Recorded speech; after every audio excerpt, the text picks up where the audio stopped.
Big Boss കഴിഞ്ഞതിന് ശേഷം ഞാൻ വീണ്ടും സീരിയൽ ചെയ്യാൻ തുടങ്ങിയ കാര്യം നിങ്ങൾ എല്ലാവരും അറിഞ്ഞോ ഗൈസ്? അറ്റ്ലീസ്റ്റ് കുറച്ച് പേരെങ്കിലും അറിഞ്ഞിട്ടുണ്ടാവില്ല. അവർക്ക് വേണ്ടിയിട്ടാണ് ഈ വീഡിയോ. So welcoming you all to my YouTube channel.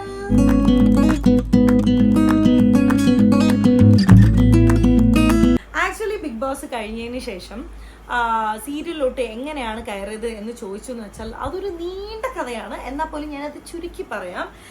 Big boss നമുക്ക് കുറേ പേർക്കൊക്കെ അറിയുമായിരിക്കും. ബിഗ് ബോസ് കഴിഞ്ഞാൽ അതിൽ എഗ്രിമെന്റിൽ ഒരു ക്ലോസ് ഉണ്ട്. അതെങ്ങനെയാണെന്ന് വെച്ചാൽ അടുത്ത ഒരു വർഷത്തേക്ക്, എന്ന് ബിഗ് ബോസ് കഴിയുന്നോ അന്ന് തൊട്ട് ഒരു വർഷത്തേക്ക് നമ്മൾ വേറെ ചാനലിൽ സീരിയലോ പ്രോഗ്രാംസോ നമ്മളൊന്നും ചെയ്യാൻ പറ്റില്ല. അപ്പോൾ അങ്ങനെ ഒരു എഗ്രിമെന്റ് ഉണ്ട്. അപ്പോൾ ആ ബിഗ് ബോസ് എന്ന് കഴിഞ്ഞോ അന്ന് തൊട്ട് ചാകരയായിരുന്നു ഗൈസ്, ചാകരയായിരുന്നു. ഡെയിലി ഓരോരോ കോള് വരുന്നു. ഇന്ന ചാനലിനാണ്, ഇന്ന ക്യാരക്ടറാണ്, നായികയാണെന്ന് പറയുന്നു. ഞാൻ ഫോൺ വെക്കുന്നു, വീണ്ടും എന്നെ വിളിക്കുന്നു, വേറെ ചാനലിൽ നിന്ന് വിളിക്കുന്നു, നായികയാണ്, വില്ലത്തിയാണെന്നൊക്കെ പറയുന്നു. ഞാൻ പറയുന്നു ചേട്ടാ ഇങ്ങനെ ഒരു എഗ്രിമെന്റ് ഉണ്ട്, ഓക്കെ ഒരു വർഷം എന്ന് പറഞ്ഞ് വെക്കുന്നു. വീണ്ടും കോള് വരുന്നു. അങ്ങനെ സത്യം പറഞ്ഞാൽ ഫോൺ കോളുടെ മേലെ ഫോൺ കോൾസ് ആയിരുന്നു. ഡെയിലി 1-2 പ്രൊജക്റ്റിനൊക്കെ വിളിച്ച ദിവസങ്ങൾ വരെ ഉണ്ടായിരുന്നു. പക്ഷേ എന്നാ എഗ്രിമെന്റ് കഴിഞ്ഞോ ഞാൻ ഫോൺ എടുത്ത് ഇങ്ങനെ ഇരിക്കാൻ തുടങ്ങി. ഇതെന്ത് ഈ കോൾസ് ഒന്നും വരാത്തത്?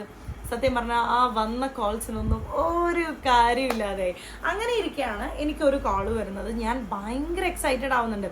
കാരണം അത്രയും എക്സൈറ്റഡ് ആവാൻ കാരണം എന്താണെന്ന് വെച്ചാൽ അത് സീ കേരളത്തിൽ പൊയ്ക്കൊണ്ടിരിക്കുന്ന ഒരു സീരിയലാണ്, റീപ്ലേസ്മെന്റ് ക്യാരക്ടറാണ്. അപ്പോൾ അതിൽ ഓൾറെഡി ചെയ്തുകൊണ്ടിരിക്കുന്ന ആക്ട്രസ് അബ്രോഡ് എവിടെയോ പോവുകയാണ്. അതിൻ്റെ ഹീറോ ആയിട്ട് ചെയ്യുന്നത് JP ആണ്. അപ്പോൾ JP എന്ന് പറഞ്ഞാൽ ഞാനും JP മനസ്സിനക്കരയിൽ നേരത്തെ പേയേഴ്സ് ആയിട്ട് ചെയ്തിട്ടുണ്ടായിരുന്നു. അപ്പോൾ ആള് ഭയങ്കര ഫ്രണ്ട്ലി ആണ്. മാത്രമല്ല ട്രിവാൻഡ്രത്ത് ഷൂട്ട്.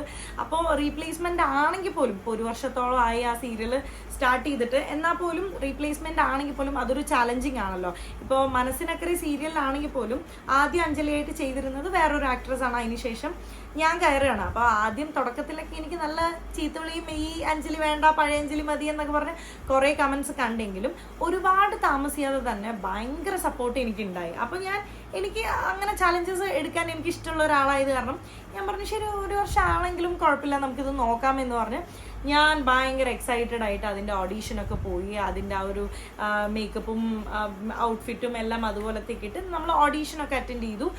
ഓഡീഷൻ എന്ന് വെച്ചാൽ ഒരു ലുക്ക് ടെസ്റ്റും അതുപോലെ തന്നെ ആ ഒരു സൂപ്പർ നാച്ചുറൽ പവറൊക്കെ ഉള്ളൊരു ക്യാരക്ടറായിരുന്നു. അപ്പോൾ ആ സംഭവങ്ങളൊക്കെ ഞാൻ ചെയ്ത് അവർക്ക് ഫുട്ടേജൊക്കെ അയച്ചു. പക്ഷേ എൻ്റെ അത്രയും വലിയ എന്താ പറയുക എക്സൈറ്റ്മെൻറ്റ് ഫാക്ടർ എന്താണെന്ന് വെച്ചാൽ ഹീറോ ആയിട്ട് ചെയ്യുന്നത് JP. ഷൂട്ട് നടക്കുന്നത് ട്രിവാൻഡ്രത്താണ്. വിഷ്ണുവേട്ടനുള്ളത്, JP ഉള്ളത്, ധന്യേച്ചി ഉള്ളത്, ഗൗരി ചേച്ചി ഉള്ളത്, എൻ്റെ അല്ല റൂബി അവിടെയാണ് ഷൂട്ടിൻ്റെ കാര്യത്തിന് വേണ്ടി വരുന്നത്. അപ്പോൾ എൻ്റെ സകലമാന ഫ്രണ്ട്സും ട്രിവാൻഡ്രത്താണുള്ളത്. അപ്പോൾ ബാക്ക് ടു മൈ ടെറിട്ടറി. ഞാൻ ഈ ഓഡീഷന് പോകുമ്പോൾ തന്നെ ആദ്യം തന്നെ വിഷ്ണുവേട്ടനും ധന്യേച്ചിക്കൊക്കെ മെസ്സേജ് ഇട്ടിട്ടാണ് പോണത്. ഇതെങ്ങാനും സെറ്റായി എന്ന് വെച്ചാൽ ഞാൻ പിന്നെ ട്രിവാൻഡ്രത്ത്. എനിക്ക് പാലക്കാട് കഴിഞ്ഞാൽ പിന്നെ എനിക്ക് ഏറ്റവും ഇഷ്ടമുള്ള സ്ഥലം ട്രിവാൻഡ്രമാണ്. ഞാൻ അങ്ങനെയൊക്കെ പറഞ്ഞു വെച്ചിട്ട് പോവാണ്. പക്ഷേ അൺഫോർച്ചുനേറ്റ്ലി അല്ലെങ്കിൽ ഫോർച്ചുനേറ്റ്ലി എനിക്ക് ആ സംഭവം ചെയ്യാൻ പറ്റിയില്ല. എന്തോ ഒരു കാര്യം കൊണ്ട് ആ പ്രോജക്റ്റ് നടക്കാതെ പോയി. അപ്പോൾ എനിക്ക് ആക്ച്വലി ഭയങ്കര വിഷമമായി. കാരണം ആദ്യമായിട്ടാണ് സീരിയലിൽ ഒരു ഓഡീഷൻ അല്ലെങ്കിൽ ഇങ്ങനെ ഒരു ലുക്ക് ടെസ്റ്റ് കഴിഞ്ഞിട്ട് അതിൽ സെലക്ട് ആവാതെ പോകുന്നത്. ഇതിനു മുന്നേ ഞാൻ ഏതൊക്കെ ഓഡീഷൻ കൊടുത്തിട്ടുണ്ടോ അതെല്ലാം എനിക്ക് വർക്കൗട്ട് ആയിട്ടുണ്ട്. അപ്പോൾ എനിക്ക് ഭയങ്കര സങ്കടമായി. അയ്യോ എന്തൊക്കെ പ്ലാൻ ചെയ്തതാ എല്ലാം പോയല്ലോ ഷൂട്ട്. ഞാൻ സത്യം പറഞ്ഞാൽ ഭയങ്കര സങ്കടമായിപ്പോയി. എനിക്ക് നല്ല വിഷമമായി. പിന്നെ ആ വിഷമമൊക്കെ തീർത്തത് അവിടെ കൊച്ചിയിൽ നിന്ന് വരുന്ന വഴിക്ക് അൽഡ്രീമിൽ നിന്ന് കുഴിമന്തിയൊക്കെ കഴിച്ചിട്ടാണെങ്കിൽ പോലും ഫാക്ട് എന്ന് ചോദിച്ചാൽ എനിക്ക് ഭയങ്കര വിഷമമായി. ഞാൻ കുറച്ച് ദിവസമൊക്കെ ഇങ്ങനെ ഇരുന്നു. പക്ഷേ 2 ആഴ്ച കഴിഞ്ഞതും എന്താ പറയുക വേറൊരു കോള് വന്നത് ഏഷ്യനെറ്റിൽ നിന്നാണ്. ഏഷ്യനെറ്റിൻ്റെ പുതിയ സീരിയലാണ് എന്ന് പറഞ്ഞപ്പോൾ ഏഷ്യനെറ്റ് എന്ന് പറയുമ്പോൾ എനിക്ക് ഏറ്റവും ഇഷ്ടമുള്ളൊരു കാര്യം എന്താണെന്ന് വെച്ചാൽ അവിടെ സീരിയൽ മാത്രമല്ല ഇടയ്ക്കിടയ്ക്ക് ചാനലിൽ വല്ല പ്രോഗ്രാംസ് ഉണ്ടാവും. അപ്പോൾ ആ പ്രോഗ്രാംസിൽ മറ്റുള്ള സീരിയൽ ആർട്ടിസ്റ്റുകളെ എല്ലാവരെയും കാണാനും പരിചയപ്പെടാനും നല്ല ക്വാളിറ്റി ടൈം കിട്ടാനൊക്കെ ഭയങ്കര നല്ല രസമാണ്. എനിക്കറിയില്ല മറ്റു ചാനലുകളിലൊക്കെ ഇത്രയും പ്രോഗ്രാംസും ഇങ്ങനെ ഉണ്ടാവുമെന്ന് എനിക്കറിയില്ല. അപ്പോൾ വീണ്ടും ഞാൻ എക്സൈറ്റഡ് ആവുന്നു. ഓക്കെ, അപ്പോൾ ഞാൻ വീണ്ടും വിഷ്ണുവേട്ടനും ധന്യേച്ചിക്കൊക്കെ മെസ്സേജ് അയക്കുന്നു. ഞാനിതാ വീണ്ടും ട്രിവാൻഡ്രത്തോട്ട് വരികയാണ്, അടുത്ത സീരിയൽ വന്നിട്ടുണ്ട് എന്നൊക്കെ പറഞ്ഞിട്ട് ഞാനിങ്ങനെ അവരൊക്കെ വിളിച്ച് പറയുന്നു. ആ സമയത്ത് ധന്യേച്ചി US-ലൊക്കെ ആയിരുന്നു. അപ്പോൾ നീ വാ പൊളിക്കാന്നൊക്കെ പറയുന്നു. അത് കഴിഞ്ഞ് ഞാൻ ഓഡീഷന് പോയി അവർ സാരിയും പിന്നെ അതുപോലെ മോഡേൺ ഡ്രസ്സൊക്കെ ഇങ്ങനെ ഇട്ട് നോക്കി ട്രയലൊക്കെ നോക്കിയിട്ടുണ്ടായിരുന്നു. അത് കഴിഞ്ഞ് നമ്മൾ തിരിച്ച് വീണ്ടും വരുന്ന സമയത്ത് വീണ്ടും നമ്മൾ അൽഡ്രീമിൽ കയറി. ശരി, ഇത് കിട്ടാതിരിക്കുക എന്താന്ന് വെച്ചാൽ ആയിക്കോട്ടെ, പക്ഷെ എന്തായാലും കുഴിമന്തി കൂടെ കഴിച്ചിട്ട് കയറാന്ന് പറഞ്ഞ് ഞങ്ങൾ ഫുഡൊക്കെ കഴിച്ചിട്ടാണ് ഞാനും അത്തെയും തിരിച്ച് വീട്ടിലോട്ട് വന്നത്. വൈകുന്നേരം ആയപ്പോഴത്തേക്കും കൺഫർമേഷൻ വന്നു, ഓക്കെ ഡൺ, സെറ്റ്, എല്ലാം റെഡി. പക്ഷെ ഇത്തവണ എന്താന്ന് വെച്ചാൽ കണ്ണീർ നായികയല്ല, പകരം നമ്മൾ കണ്ണീർ ഒഴുകിപ്പിക്കുന്ന ഒരു ആന്റി ഹീറോയിൻ ആണ്. ആന്റി ഹീറോയിൻ അല്ല, ആന്റി ഹീറോയിൻ എന്ന് വെച്ചാൽ വില്ലത്തിയാണ്. അപ്പൊ ഞാൻ എൻ്റെ എക്സൈറ്റ്മെന്റ് ഫാക്ടർ കുറച്ചുകൂടെ കൂടി. ഓക്കെ സെറ്റ്, എനിക്കിഷ്ടമാണ് ചലഞ്ചിങ് ആയിട്ട്. വില്ലത്തി എന്നൊക്കെ പറയുമ്പോൾ അതൊരു പവറാണല്ലോ, അപ്പോൾ എനിക്കിഷ്ടമാണ്. അപ്പോൾ ഞാൻ ഓക്കെ വീട്ടിലെല്ലാവർക്കും സ്വീറ്റ്സ് ഒക്കെ വാങ്ങിച്ചു കൊടുത്ത് വീട്ടുകാരും ഹാപ്പി, ഞാനും ഹാപ്പി, എല്ലാം സെറ്റ്. അപ്പോൾ ഉടനെ തന്നെ ഷൂട്ട് തുടങ്ങണം. അപ്പോൾ ഷൂട്ട് തുടങ്ങുന്നതിന് മുന്നേ അപ്പോൾ ഞാൻ ഈ കിട്ടിയ വിവരമൊക്കെ വിഷ്ണു ഏട്ടനെയും ധന്യേച്ചിയും എല്ലാവരെയും വിളിച്ച് പറഞ്ഞു. Okay set. അങ്കിത ആ സമയത്ത് വിളിച്ചിട്ടുണ്ടായിരുന്നു. അങ്കിതയോട് എല്ലാവരോടും പറഞ്ഞു ഇങ്ങനെ ഒരു സീരിയൽ വന്നിട്ടുണ്ട്, സെറ്റ് സെറ്റ് എന്ന് പറഞ്ഞ് എല്ലാവരെയും വിളിച്ച് പറഞ്ഞു. അപ്പോൾ ഷൂട്ടിൻ്റെ ഡേറ്റും വന്നു. 2 ദിവസം മുന്നേ ഞാൻ വിളിക്കുകയാണ്, എവിടെയാണ് ഹോട്ടൽ എന്നൊക്കെ അറിയണ്ടേ, എന്നാലല്ലേ എനിക്ക് ബാക്കിയുള്ളവരുടെ ഞാനിവിടെ എത്തിയിട്ടുണ്ട് കേട്ടോ അതൊക്കെ പറയാൻ പറ്റുമെന്ന് പറഞ്ഞ് ഞാൻ അവരെ വിളിച്ചിട്ട് ഞാൻ ചോദിച്ചു, ചേട്ടാ നമുക്ക് സ്റ്റേ ഒക്കെ എവിടെയാണ് എന്ന് ചോദിച്ചപ്പോൾ അവർ പറഞ്ഞു റനീഷ പറവൂർ തന്നെയാണ് സ്റ്റേ. ഞാൻ പറവൂരാ? ട്രിവാൻഡ്രത്ത് ഷൂട്ടുള്ളതിന് പറവൂരാണോ സ്റ്റേ എന്ന് ചോദിച്ചു. അപ്പോൾ ആ ചേട്ടൻ ചോദിച്ചു, ശരത്തേട്ടനാണ് അതിൻ്റെ കൺട്രോളർ. അപ്പോൾ ശരത്തേട്ടൻ ചോദിച്ചു, ട്രിവാൻഡ്രത്താ? ഇല്ലല്ലോ, നമ്മൾ കൊച്ചിയിലാണല്ലോ ഷൂട്ട്, നമ്മൾ അന്ന് സ്ക്രീൻ ടെസ്റ്റ് വെച്ചതും കൊച്ചിയിൽ തന്നെ അല്ലേ എന്ന് പറഞ്ഞു. ഞാൻ പറഞ്ഞു കൊച്ചിയിലോ? ഉടനെ ഞാൻ വീണ്ടും കട്ട ശോകം. അയ്യോ, കാരണം കൊച്ചിയായിട്ട് എനിക്ക് സത്യം പറഞ്ഞാൽ വലിയ ബന്ധമില്ല എന്ന് തന്നെ പറയാം. കാരണം കൊച്ചിയൊക്കെ ഭയങ്കര റയറായിട്ടേ ഞാൻ പോവാറുള്ളൂ. പക്ഷെ കൊച്ചിയും താണ്ടി ട്രിവാൻഡ്രത്താണ് എൻ്റെ ടെറിട്ടറി എന്ന് പറയാം.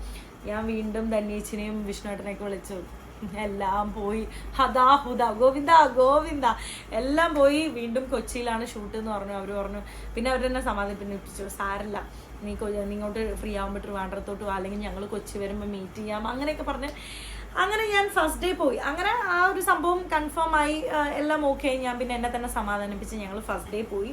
ഫസ്റ്റ് ഡേ തന്നെ എൻ്റെ ഇൻട്രൊഡക്ഷൻ സീനാണ് ഫസ്റ്റ് ഡേ എടുത്തത്. ഒരു കാറിനുള്ളിലായിരുന്നു സീന്. അപ്പം എൻ്റെ പേരായിട്ട് ചെയ്യുന്നത്, അയ്യോ ആദ്യം സീരിയലെ കുറിച്ച് പറഞ്ഞില്ല. സീരിയൽ എന്ന് പറയുമ്പോൾ ഏഷ്യനെറ്റിലെ 9 മണിക്ക് ഇപ്പോൾ ടെലികാസ്റ്റിംഗ് പോയിക്കൊണ്ടിരിക്കുന്ന ജാനകിയുടെയും അബിയുടെയും വീടാണ്. അപ്പോൾ അതിൽ ഹീറോയിനായിട്ട് ചെയ്തുകൊണ്ടിരിക്കുന്നത് രക്ഷ, ഹീറോ ആയിട്ട് ചെയ്യുന്നത് യുവചേട്ടനാണ്, നമ്മുടെ മൃദുല ചേച്ചിയുടെ ഹസ്ബൻഡ്.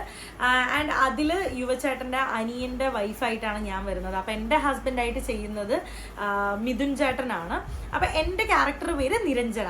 അപ്പൊ എൻ്റെ അച്ഛനായിട്ട് ചെയ്യുന്നത് ബോബൻ ചേട്ടനാണ്. ആൻഡ് എൻ്റെ അമ്മയായിട്ട് ചെയ്യുന്നത് കൃഷ്ണ തുളസി ചേച്ചിയാണ്. പിന്നെ നമ്മുടെ സീരിയലിന്റെ ഡയറക്ടർ കണ്ണൻ താമരക്കുളം സാറാണ്. കൃഷ്ണകുമാർ സാറാണ് ക്യാമറ ചെയ്യുന്നത്. അപ്പോൾ എല്ലാം കൊണ്ടും നല്ല സെറ്റാണ്. അപ്പോൾ ഇപ്പം ഞാൻ അതിൻ്റെ ടെലികാസ്റ്റിങ്ങും കാര്യങ്ങളൊക്കെ സ്റ്റാർട്ട് ചെയ്തിട്ടുണ്ട്. ഇപ്പോൾ 1 വീക്ക് ആയി എന്ന് തോന്നുന്നു. അപ്പോൾ ഇതേക്കുറിച്ച് പലരോടും എനിക്ക് പറയാൻ പറ്റിയില്ല. എൻ്റെ ഫസ്റ്റത്തെ സീൻ ഞാൻ ചെയ്തത് ഒരു കാറിലുള്ള ഒരു സീനായിരുന്നു. അതിൻ്റെ ടെലികാസ്റ്റിങ്ങും ഇൻസ്റ്റാഗ്രാമിലൊക്കെ അതിൻ്റെ റീൽസൊക്കെ വന്നിട്ടുണ്ട്. അപ്പോൾ പക്ഷേ എനിക്ക് ഇതിനെക്കുറിച്ച് ഞാൻ ആക്ച്വലി വിചാരിച്ചത് ടെലികാസ്റ്റിങ്ങിൻ്റെ തൊട്ട് തലേ ദിവസം ഞാൻ ഈ വ്ളോഗൊക്കെ ചെയ്യണം എന്ന് വിചാരിച്ചാണ്. സത്യം പറഞ്ഞാൽ കുറച്ച് തിരക്കിലായിപ്പോയി. അതുകൊണ്ടാണ് ഈ വ്ളോഗ് ഇത്രയും ഡിലേ ആയത്. അപ്പോൾ എപ്പിസോഡ്സ് ഒക്കെ നിങ്ങൾ കണ്ടിട്ടുണ്ടാവും എന്ന് പ്രതീക്ഷിക്കുന്നു. കണ്ടിട്ടില്ല എന്നുണ്ടെങ്കിൽ ഹോട്ട്സ്റ്റാറിൽ ഉണ്ടാവും ജാനകിയുടെയും അബിയുടെയും വീട്. അതിൽ നിരഞ്ജന ഇപ്പം ഞാൻ പ്രേമിച്ചുകൊണ്ട് നടക്കുകയാണ്. പ്രേമിക്കുന്ന പൈതങ്ങളായിട്ടാണ് എന്നെയും മിഥുൻ ചേട്ടനെയൊക്കെ കാണുന്നത്. ഉടനെ വൈകാതെ കല്യാണമൊക്കെ ഉണ്ടാവും. കല്യാണ വിവരങ്ങളൊക്കെ ഞാൻ അറിയിക്കാം.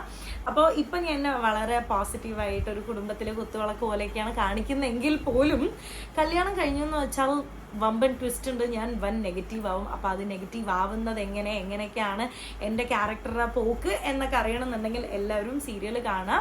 എന്നിട്ട് നിങ്ങൾ എല്ലാവർക്കും സീരിയൽ ഇഷ്ടപ്പെട്ടോ, അല്ലെങ്കിൽ നിങ്ങൾ ഓൾറെഡി സീരിയൽ കണ്ടിട്ടുള്ളവരാണെന്നുണ്ടെങ്കിൽ പ്ലീസ് ഡു മെസ്സേജ് എങ്ങനെ ഉണ്ടായിരുന്നു എൻ്റെ ഇൻട്രോ. അല്ലെങ്കിൽ ഞാൻ ഭയങ്കര വൻ നാണവും റൊമാൻസൊക്കെ കാഴ്ചവെച്ചിട്ടുണ്ടായിരുന്നു. അപ്പോൾ കുറേ പേര് ഓൾറെഡി എനിക്ക് DM വരുന്നുണ്ടായിരുന്നു കേട്ടോ, എന്താണ് ഏഷ്യനെറ്റിൽ സീരിയലിൽ കയറിയിട്ടും എന്തുകൊണ്ടാണ് അതിനെ കുറിച്ച് ഒരു അപ്ഡേഷന് തരാത്തതെന്നൊക്കെ. സത്യം പറഞ്ഞാൽ തിരക്കിലായിപ്പോയി. അതുകൊണ്ടാണ് ബിഗ് ബോസിന് ശേഷം ഇപ്പം ഞാൻ ഫസ്റ്റ് സീരിയൽ കമ്മിറ്റ് ചെയ്തു. സോ ഇതാണ് പറയുന്നത് everything happens four A good reason എന്ന്. നല്ല ഒരു ക്യാരക്ടറാണ്. ഉറപ്പായിട്ടും നന്നായിട്ട് പെർഫോം ചെയ്യാനായിട്ട് പറ്റുന്ന ഒരു ക്യാരക്ടർ തന്നെയാണ് നിരഞ്ജനയ്ക്കുള്ളത്. അപ്പോൾ എല്ലാവരും കാണുക, സപ്പോർട്ട് ചെയ്യുക. ഇതുവരെ സപ്പോർട്ട് ചെയ്ത എല്ലാവർക്കും താങ്ക് യു. ഇനി നിരഞ്ജനയും കൂടെ സപ്പോർട്ട് ചെയ്യുക. അപ്പോൾ അത്രയേ ഉള്ളൂ. ജാനകിയുടെയും അബിയുടെയും വീടിൻ്റെ വിശേഷങ്ങൾ ഇത്രയേ ഉള്ളൂ. പിന്നെ കുറേ പേരുമായിട്ട് എനിക്കും മിഥുൻ ചേട്ടനും പിന്നെ എനിക്കും ബോബൻ ചേട്ടനും എനിക്കും കൃഷ്ണ തുളസി ചേച്ചിക്ക് അവർക്ക് മാത്രമേ കോമ്പിനേഷൻ വന്നിട്ടുള്ളൂ. രക്ഷയായിട്ടോ യുവചേട്ടനായിട്ടോ ആ വീട്ടിലുള്ള മറ്റംഗങ്ങളായിട്ടോ ആരുമായിട്ട് എനിക്ക് ഇതുവരെ കോമ്പിനേഷൻ സീനൊന്നും വന്നിട്ടില്ല. അതുകൊണ്ടാണ് അവരുടെ കൂടെയുള്ള വീഡിയോസോ ഫോട്ടോസോ ഒന്നും ഷെയർ ചെയ്യാത്തത്. എന്തായാലും കൂടിയ സീക്രമേ എൻ്റെ കല്യാണമൊക്കെ കഴിഞ്ഞ് ഞാൻ ആ മെയിൻ വീട്ടിലോട്ട് പോകുന്ന സമയത്ത് ഞാൻ മറ്റുള്ള വീഡിയോസും വ്ളോഗ്സൊക്കെ കാണിക്കാം. So thank you so much for watching. Bye. അടുത്ത വ്ളോഗിൽ കാണാം. ടാറ്റാ.